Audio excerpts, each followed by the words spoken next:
Hey, bonjour à tous, on se retrouve aujourd'hui pour la présentation de la tablette Cube iPlay 8. Elle est équipée d'un écran 7 pouces, une caméra avant et arrière. Elle est également équipée d'un port micro SD, d'un port micro HDMI, d'un port micro USB pour le chargement et d'une prise jack. Dans cette vidéo, je ne vais pas m'intéresser à tout ce qui est processeur, RAM, etc. Ce qu'il faut savoir, c'est que ce modèle est un modèle 8 Go interne. On peut rajouter une carte micro SD jusqu'à 32 Go. En utilisation, c'est une tablette plutôt fluide, comme vous pouvez le voir ici, avec les différentes applications que je peux ouvrir.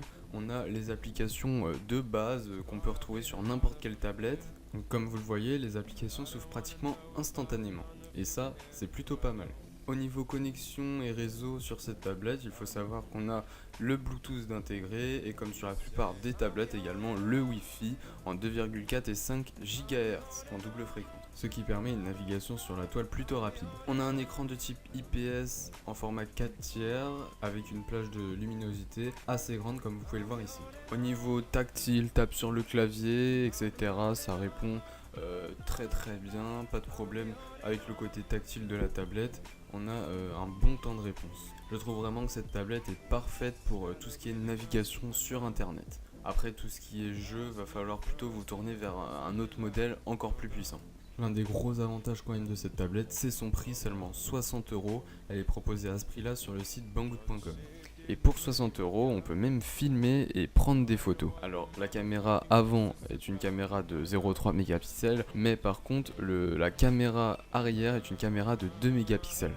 Comme vous pouvez le voir ici, j'ai comparé la vidéo avec celle d'un Galaxy Tab, également la photo. C'est sûr qu'au niveau de la qualité c'est complètement différent, mais ça reste quand même pas mal. Je n'ai au final trouvé qu'un seul point négatif à cette tablette, c'est l'absence de Play Store. Vous pourrez bien évidemment utiliser le Play Store mais directement à partir d'internet. Et voilà, j'espère que cette vidéo vous aura plu. Vous pourrez bien évidemment retrouver toutes les caractéristiques techniques de cette tablette sur la page du site Banggood. C'est une tablette donc à 60€ seulement si vous l'achetez en France. Ça vaut vraiment le coup, je vous mets le lien dans la description de la vidéo. Bien évidemment, je trouve quand même que cette tablette s'adresse plus à quelqu'un qui fait de la navigation internet. N'hésitez pas à aller faire un tour sur ma chaîne pour voir plus de vidéos, laissez un like ou un commentaire si vous avez des questions sur le produit.